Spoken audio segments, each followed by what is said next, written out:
નમસ્કાર. આજના Vasudhara charitable trust Vedanta પારંપરિક વેદુ જૂથ કપરાડા આયોજિત આજના કાર્યક્રમની અંદર ઉપસ્થિત આદરણીય આપણા ગુજરાત રાજ્યના પૂર્વ રાજ્યમંત્રી અને ઉમરગામના ધારાસભ્ય આદરણીયભાઈ રમણભાઈ પાટકર સાહેબ, આપણા જિલ્લા પંચાયતના પ્રમુખ આદરણીયભાઈ મન્નરભાઈ, આપણા ખાસ ઉપસ્થિત જેને આપણે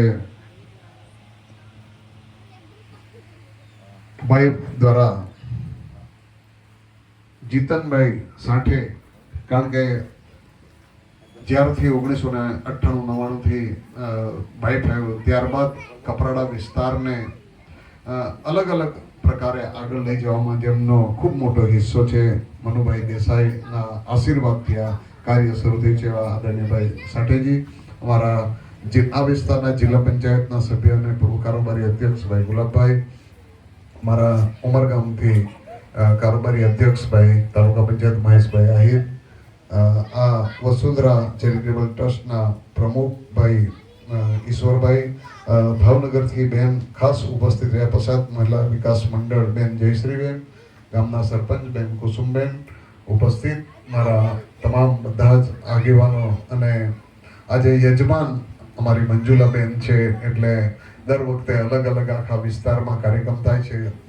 કદાચ વહેલું મોડું થાય પણ મારે જવાનું, મારું ને રમણભાઈ અમે બંને જણ લગભગ મોટા ભાગે જવાની કોશિશ કરી છે. કોઈક વાર કોઈ કાર્યક્રમના અભાવે કદાચ પહોંચી ન શકાય હોય, પરંતુ જવાની ચોક્કસ કોશિશ કરીએ છીએ. ત્યારે આજના કપરાડા તાલુકાના વિધુ ભગતો અહીં ઉપસ્થિત રહ્યા છે. તમામ ગ્રામજનો અને વિધુ ભગતો, ખાસ કરીને અમારા સોનિયાભાઈથી લઈને મંજુલા, જે કાકડભાઈ દેખાતા નથી એવા કાકડભાઈ, એવા ઘણા બધા, કારણ કે હું પોતે પણ જાઉં છું, કારણ કે 2-3 મહિનામાં એકવાર મસાજ કરવા માટે યા તો ઘરે બોલાવી લેવું. એટલે આયુર્વેદિક લોકો હોટલમાં જાય, કેરલા જાય.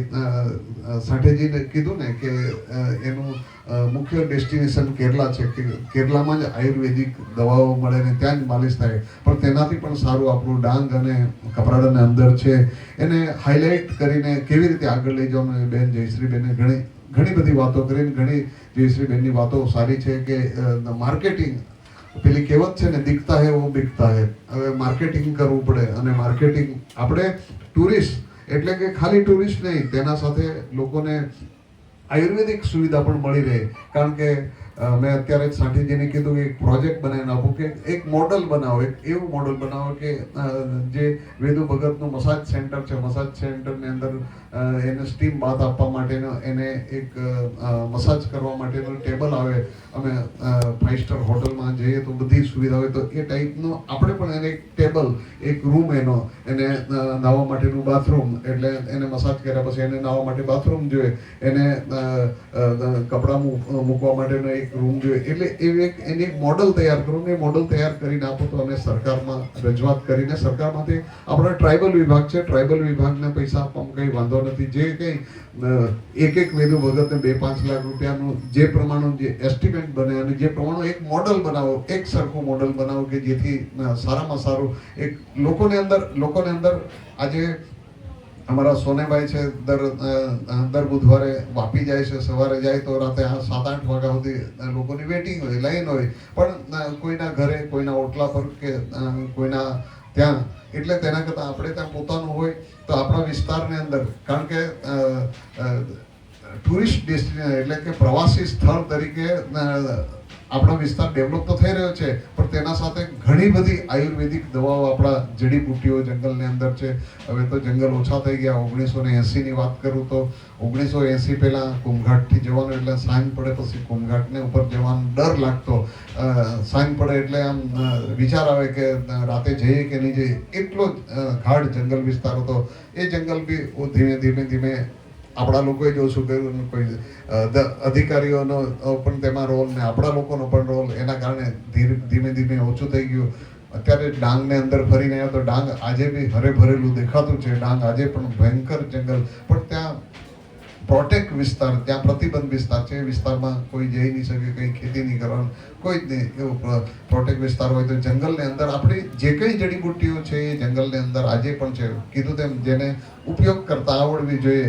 આપણું આ વન ઔષધિ સેન્ટર પાનસ છે, એક નાનકડો તુવરના દાણા જેટલો એક ઔષધિ લીધી ને મોઢામાં નાખી તો 5 ગ્લાસ પાણી પી તો એ તરસ જ લાગ્યા કરે. ખાલી એક તુવરના દાણા જેટલું જ હતું વન ઔષધિ સેન્ટરમાં. એક દાણો ખાધો તુવરના દાણા જેટલો, પણ એ ખાધા પછી 5 ગ્લાસ પાણી પીધું તો એ તરસ જ લાગ્યા કરે. એટલે અનેક પ્રકારની આયુર્વેદિક દવાઓ ઘણી બધી છે.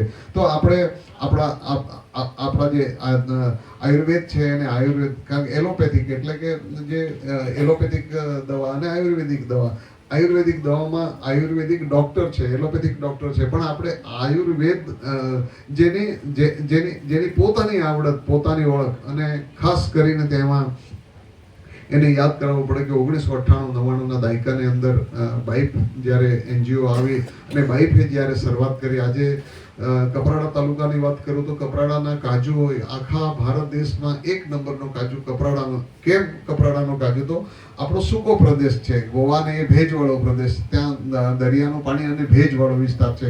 આપણો એકદમ સૂકો, ડુંગર સૂકા દેખાય પણ એક પથ્થર ગબડાવે તો નીચેથી ભેજ નીકળે, અંદરથી માવા જેવી માટી નીકળે.